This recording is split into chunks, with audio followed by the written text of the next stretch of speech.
प्रिय मित्रों, सादर नमस्कार। मैं आज बेहद रहस्यमयी विषय प्राणी के मृत्यु के पश्चात होने वाले सत्य गति के परम रहस्य से पर्दा उठाने का एक छोटा सा प्रयास कर रहा हूँ। गरुड़ महापुराण में वर्णित एक विषय कि प्राणी कैसे मरते हैं और मृत्यु के उपरांत उसकी आत्मा कहाँ जाती है। मित्रों, हमारे पुराण में लिखित एक एक शब्द परम सत्य है। आज उसी सत्य को आधार बनाकर इस रहस्य के बारे में जानेंगे कि मृत्यु के बाद आखिर प्राणी कहाँ जाता है।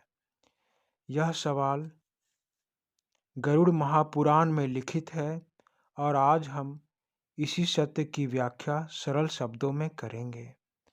मित्रों, आशा है कि यह लेख आप सबों को अच्छी लगेगी। यदि यह लेख आप सबों के सराहना के योग्य हो और आप सब मेरे साथ इस वीडियो के अंत तक बने रहें तो मेरी यह मेहनत सार्थक होगी। कृपया मेरे इस चैनल को सब्सक्राइब करके घंटी दबाकर ऑल पर क्लिक करें, जिससे मेरी सभी वीडियो आप सबों के पास पहुंचती रहे। मित्रों, हम सब यह जानते हैं कि हर प्राणी के अंदर आत्मा का निवास होता है और आत्मा कभी मरता नहीं, कभी जलता नहीं। आत्मा को पानी में डुबाया नहीं जा सकता। आत्मा अजर और अमर होता है। यह श्रीमद् भगवद गीता में उल्लेखित है। आज हम विष्णु भगवान के अनन्य भक्त गरुड़ के पूछे गए प्रश्न की व्याख्या करेंगे। लोक कल्याण के लिए पक्षीराज और विष्णु भगवान के वाहन गरुड़ ने अपने स्वामी विष्णु से पूछा कि हे जगत पालक, मैं यह गूढ़ रहस्य को जानना चाहता हूँ कि प्राणी कैसे मरता है और मरने के बाद कहाँ जाता है। हे देव, आप मेरे इस संपूर्ण भ्रम को विनिष्ट करने में समर्थ हैं। मैंने आपसे यह प्रश्न लोक कल्याण की कामना से पूछा है। मुझे बताने की कृपा करें। भगवान विष्णु अपने प्रिय भक्त गरुड़ के पूछे इस प्रश्न का उत्तर देते हुए कहते हैं कि हे पक्षीराज, मैं आपकी इस जिज्ञासा से भरे प्रश्न सुनकर प्रसन्न हूँ। तुमने जो मानव कल्याण के लिए अपनी जिज्ञासा व्यक्त की है वह सर्वश्रेष्ठ है। अब इसका समाधान सुनो।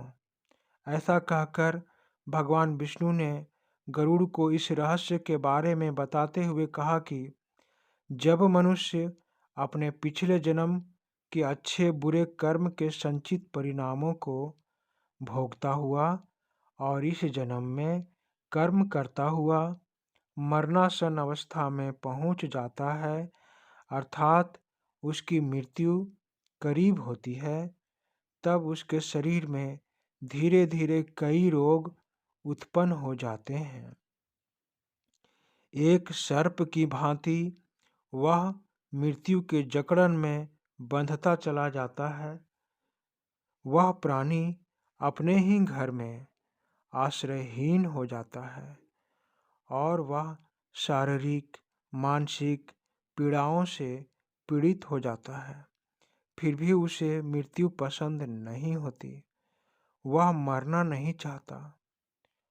उसके मन में इस जीवन से मोह व्याप्त रहता है और जीवन जीने की इच्छा को मन में बसाकर वह इस दुखदायी जीवन को जीता है।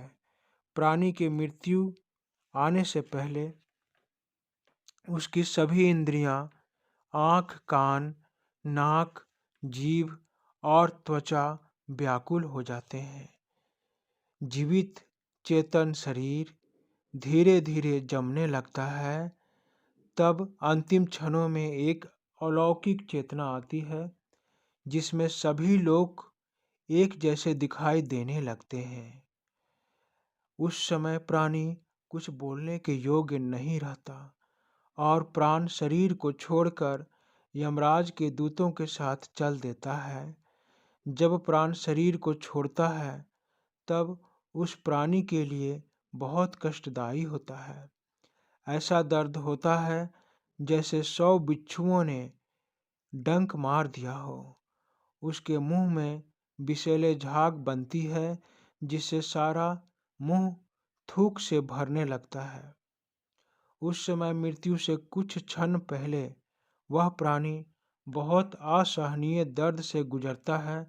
जो प्राणी दुरात्मा होते हैं उन्हें यमदूत अपने पास बंद जो कांटेदार चाबुक की तरह होती है उसमें जकड़कर मारते हैं। इसी प्रकार जो पुण्यात्मा प्राणी होते हैं उन्हें स्वर्ग के पार्षद प्रेम पूर्वक अपने लोक ले जाते हैं। भीमकाय दुराकृति यमराज के दूतों को देखकर ही पापियों के मन में भय उत्पन्न हो जाते हैं। हाहाकार करता हुआ अंगूठे के नाप के जितना मृत मनुष्य अपने घर और परिवार को देखता हुआ यमदूतों द्वारा घसीटा जाता है।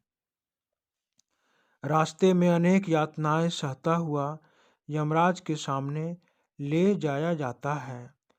प्राणी अत्यंत भयानक यमराज की काया को देखता है और फिर यमराज के आदेश से तुरंत वापस अपने मृत स्थान पर यमदूतों के साथ लाया जाता है।